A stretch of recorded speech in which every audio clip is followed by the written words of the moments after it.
새 출발의 책 역대기서의 은혜를 나누고 있습니다. 하나님께서는 율법에 능통한 에스라를 통해서 포로에서 귀환한 이스라엘 백성들에게 정체성을 다시 갖게 하고 자긍심과 용기를 주고 있습니다. 그래서 시작한 것이 족보 이야기였죠. 오늘은 르우벤 자손, 갓 자손, 므낫세 반쪽 지파에 대한 말씀입니다. 1절, 5장 1절을 다시 한번 봉독하겠습니다. 이스라엘의 장자 르우벤의 아들들은 이러하니라. 르우벤은 장자라도 그의 아버지의 침상을 더럽혔으므로 장자의 명분이 이스라엘의 아들 요셉의 자손에게로 돌아가서 족보에 장자의 명분대로 기록되지 못하였느니라. 아멘. 이스라엘의 장자 르우엘 이렇게 말합니다. 르우엘은 야곱이 레아 사이에서 낳은 첫째 아들로 모든 아들들의 장자가 되었죠. 유대 사회에서 장자는 아버지의 대부분의 재산과 가문의 권리를 상속받게 됩니다. 가족의 지도자가 되는 거예요. 그리고 축복권을 가지고 또 존경받는 위치에 서게 됩니다. 이 가문에 대한 책임과 권리를 다 가지게 되는 것이죠. 참고로 신명기 21장 17절에 보면은 장자에게는 다른 아들의 2배를 준다 이렇게 규정되어 있습니다. 그렇지만 이 2배라고 하는 것은 그러면 다른 사람들은 그래도 하나 정도는 다 받아가네 수준이 아닙니다. 이것은 장자를 좀 보호하려는 법적 규정이지 실제로는 대부분의 재산과 권리가 장자에게 다 몰리는 거예요. 그렇기 때문에 아브라함은 그 이삭을 장자로 세우면서 나머지 서자들을 다 이주시켰던 겁니다. 창세기 25장 5절 6절에 보면은 아브라함이 이삭에게 자기 소유의 모두를 주었고 또 자기 서자들에게도 재산을 주어 자기 생전에 그들로 하여금 자기 아들 이삭을 떠나 동방 곧 동쪽 땅으로 가게 하였더라 이렇게 되어 있습니다. 그러니까 장자 독식이에요. 사실상 장자가 다 갖는 겁니다. 자, 이렇게 장자가 다 물려받는 구조 때문에 에서가 장자의 명분을 소홀히 여기다가 그만 동생에게 야곱에게 뺏긴 거잖아요. 그때 수십 년을 분노한 이유가 바로 이 장자가 다 갖는 구조이기 때문에 그런 겁니다. 그런데 오늘 1절에서는 르우벨이 장자의 명분을 잃어버렸다는 것을 말을 하고 그 이유가 뭐냐 하면 아버지의 침상을 더럽혔다는 겁니다. 창세기 35장에 보면 아버지 야곱의 첩이었던 빌하와 동침을 했다고 나옵니다. 그러니까 르우벤에게 빌하는 작은 어머니 라헬의 여종도 되지만 동시에 아버지의 첩이었기 때문에 이것은 근친상간에 해당하는 큰 죄였던 것이죠. 심각한 범죄였습니다. 결국 1절 후반부에 말하듯이 르우벤은 이러한 큰 죄로 말미암아 장자의 명분을 상실하게 되었고 이 장자의 명분이 어디에게로 넘어갔나? 요셉에게로 넘어갔다는 겁니다. 장자의 명분이 요셉에게로 넘어간 이유는 야곱이 요셉을 장자로 인정하고 축복했기 때문이에요. 야곱에게 있어서 진정한 정실 부인은 라헬입니다. 원래 야곱은 레아와 결혼할 생각이 없었어요. 삼촌 라반의 게임에 넘어가서 어쩔 수 없이 레아도 아내로 맞아준 것이죠. 하지만 야곱이 정말로 끔찍하게 사랑했던 사람은 라헬인 거죠. 그리고 라헬에게서 태어난 첫째 아들이 누구입니까? 요셉인 거죠.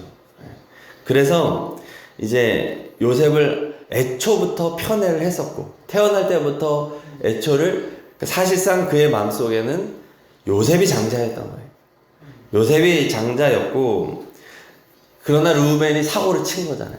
사고를 치고 하여튼 이런 상황 속에서 그 죽은 줄로 알았던 요셉이 살아 돌아왔고 심지어 애굽의 총리가 되어 있었고 기근으로 지금 고통당하는 야곱의 가문을 살리는 역할을 한 거잖아요. 요셉이. 야곱 70명 가족이 그때 애굽의 고센 땅, 기름진 땅으로 이주하여서 이 가문을 살린 사람이 되었던 거예요. 그러자 이때다 싶은 거죠. 야곱 입장에서는 이때다 싶어서 죽기 전에 요셉의 두 아들 므낫세와 에브라임을 데려오게 하고 그들에게 이제 손을 얹어 장자의 축복을 내려준 겁니다. 그 두 배의 복. 아까 신명기에서 말씀드렸죠. 신명기 21장에서 장자에게 약속된 최소의 몫이 두 배다라는 거예요. 그래서 요셉을 장자로 인정했고 또 요셉이 장자로서의 역할을 사실상 했고 그렇게 요셉에게로 장자의 명분이 갔다는 거죠. 결국 가나안 땅을 정복할 때 레위 지파는 성전을 위해 봉사하는 자, 하나님을 위해서 구별된 자들이기 때문에 땅을 할당받지 못합니다. 나머지 11개 지파들에게 땅이 처음에 할당이 될 때 요셉의 아들들이었던 므낫세와 에브라임이 두 배의 몫으로 땅을 분배받게 된 것이죠. 그렇게 12개의 땅으로 이제 분배가 된 겁니다. 자, 명목상의 장자는 르우벤이고 실질적인 장자는 요셉의 두 아들 므낫세와 에브라임이 된 거죠. 그러니까 요셉이 이제 실질적 장자였다는 겁니다. 자, 그렇다면 지금 역대기서가 쓰여지는 바로 이 당시의 상황은 어떨까요? 르우벤 지파, 명목상 장자인 르우벤 지파는 북이스라엘 지파입니다.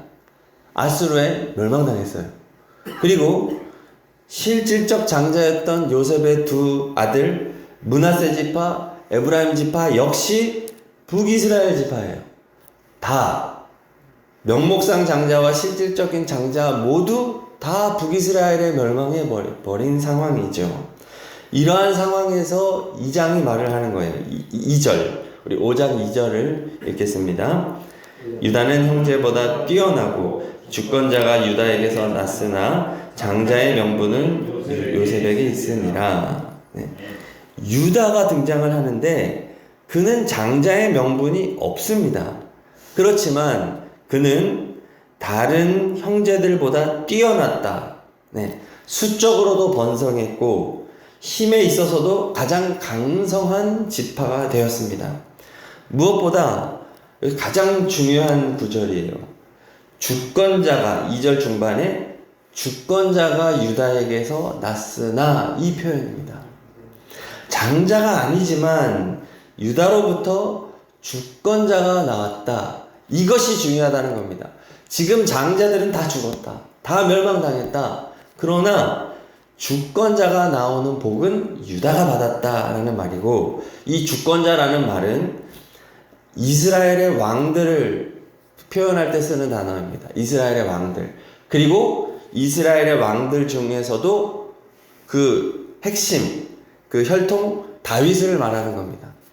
그에게서 유다에게서 다윗 왕이 나왔다. 그리고 다윗 왕이 상징하는 바는 궁극적으로 예수 그리스도를 의미하는 것이죠. 유다 지파에서 예수 그리스도가 나셨다. 우리가 여기까지 가야 되는 겁니다.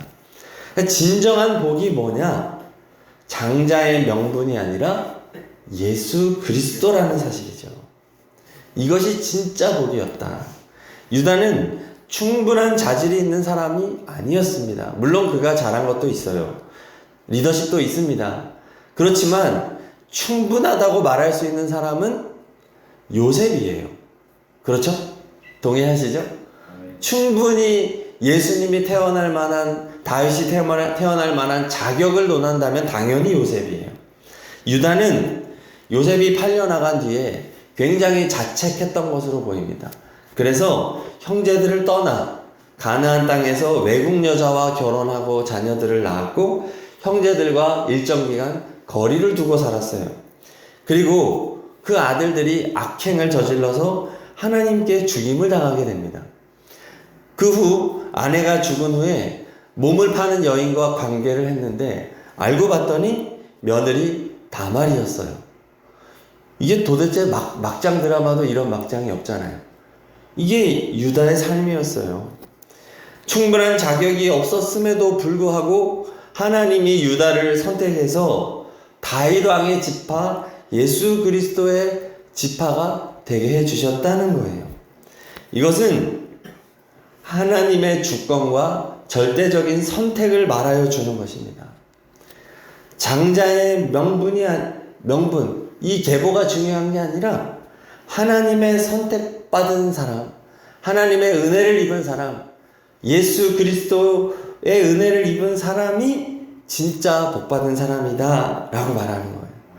그래서 이것은 하나님이 이렇게 하신 것이기 때문에 우리는 따질 수 없다는 거예요.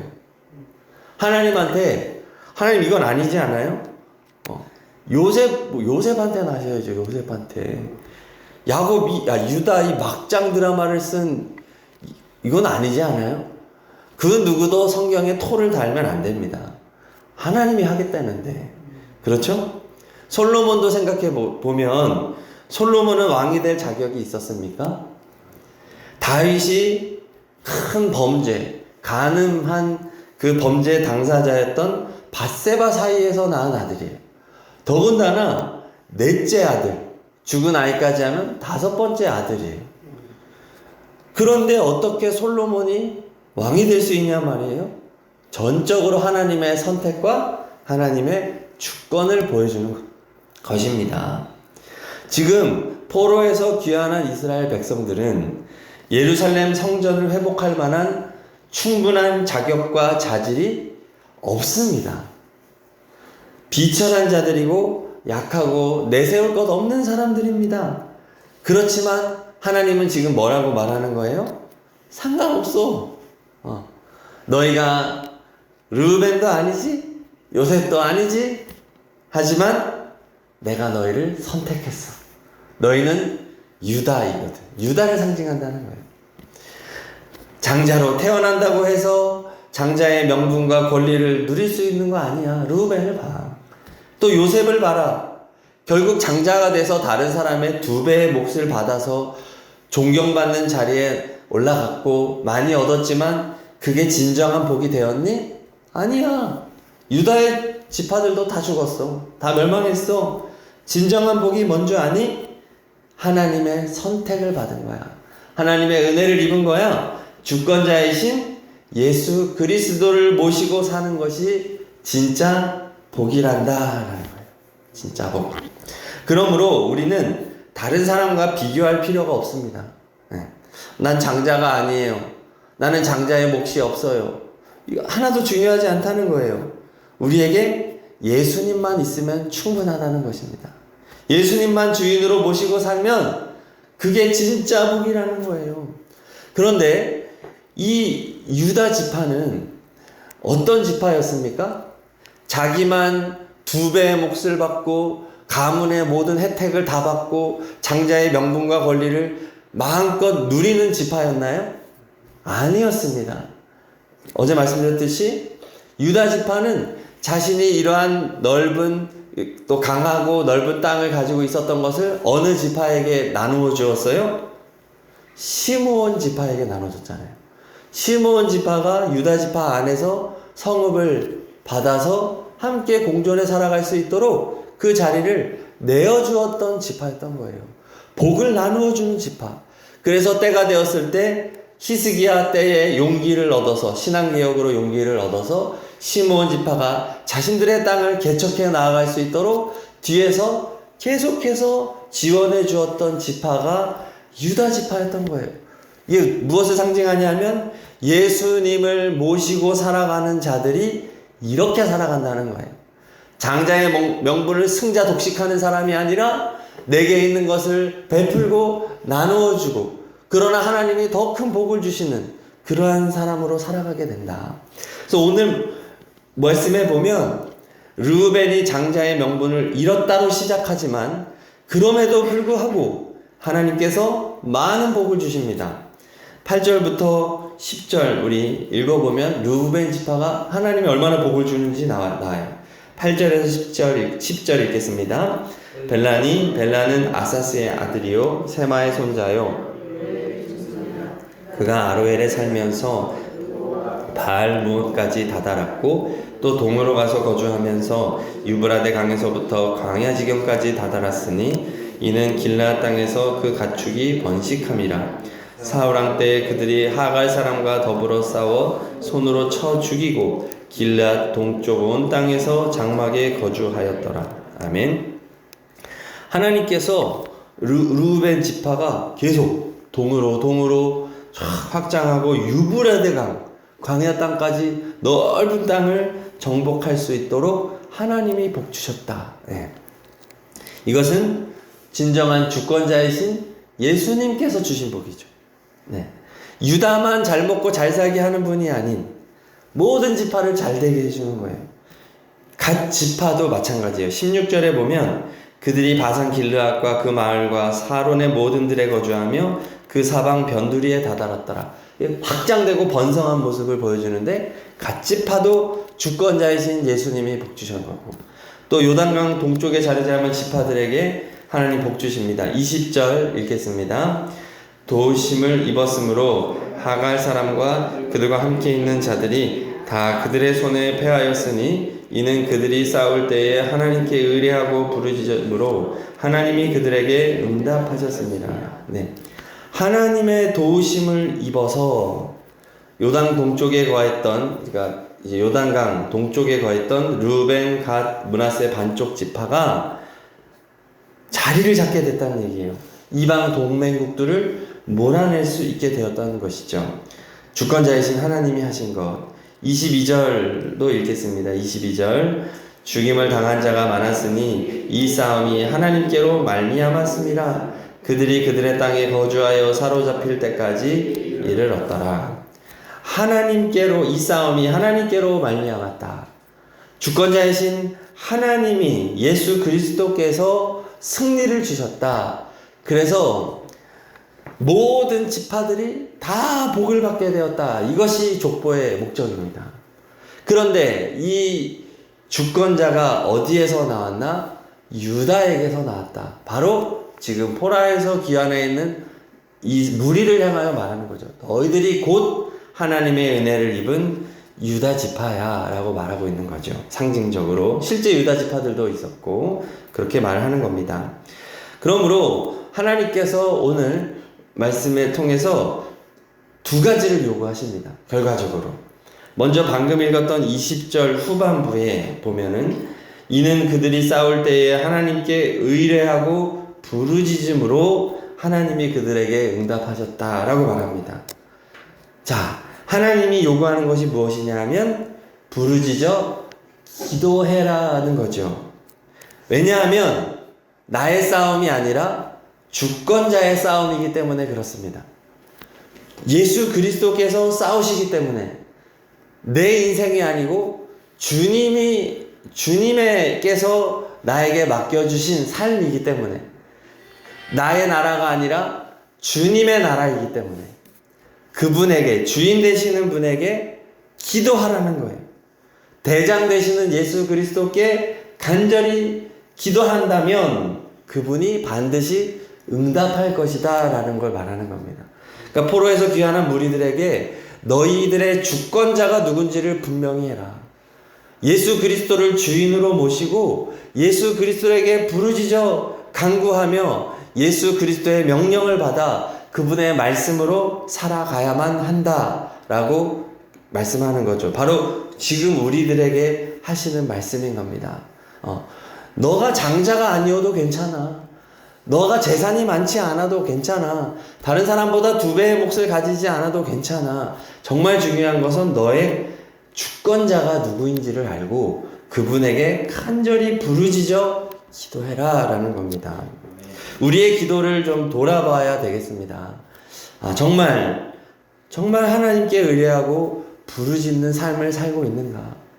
우리 어떻게 보면 너무 점잖지는 않은가? 주님한테 부르짖어 기도한 적이 언제인가? 생각해 볼 필요가 있는 거예요. 네. 우리는 너무 주변을 의식하고 있는 건 아닌가? 네. 부르짖어야 된다는 겁니다. 부르짖어야 된다.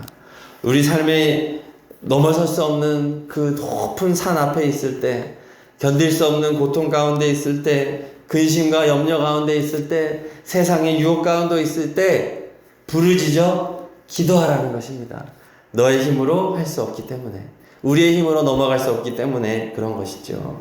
자, 부르짖어 예수님께 기도하는 우리가 되어야 하겠습니다. 네, 간절함을 원하는 거예요. 또 하나 더 요구하십니다. 25절 읽겠습니다. 25절. 그들이 그들의 조상들의 하나님께 범죄하여 하나님이 그들 앞에서 멸하신 그 땅 백성의 신들을 간음하듯 섬긴지라. 네, 우상 숭배하지 말라는 겁니다. 우상 숭배는 그리고 25절 마지막에 말하듯이 간음이라는 거예요. 진정한 주권자이신 예수 그리스도를 버리고 간음하는 거다라는 겁니다. 그러므로 우리가 해야 할 또 한 가지는 세상과 타협하지 말고, 세상을 사랑하지 말고 세상을 의지하지 말아야 하겠습니다. 오직 예수 그리스도를 사랑하고 예수님만 믿고 의지하며 예수님께 부르짖어 기도해야 된다라고 말하는 겁니다. 그렇게 된다면 하나님께서 너희들을 통해서 다시 성전을 세우실 것이다. 예전의 영광을 회복시켜 주실 것이다 라고 약속해 주시는 말씀인 것입니다. 우리는 오늘 말씀을 통해서 진정한 복이 무엇인지 바로 예수 그리스도라고 하는 것을 우리가 말씀을 들었고, 그리고 우리가 이 땅을 살아갈 때 진정한 주권자이신 예수 그리스도를 주인으로 인정하며 그분에게 부르짖어 간구하고, 또 그분이 아닌 세상에 속한 것, 돈을 사랑하지 말고, 사람 사랑하지 말고, 권력 사랑하지 말고, 세상의 쾌락 사랑하지 말고 올곧게 믿음의 길을 걸어가는 우리가 되어야 하겠습니다. 그렇다고 한다면 주님께서 우리를 통해 놀라운 회복의 역사, 부흥의 역사를 쓰실 것이다, 성전을 세우실 것이다 라고 약속해 주는 것이죠. 장자의 명분이 중요한 것이 아니다. 예수 그리스도가 중요하다.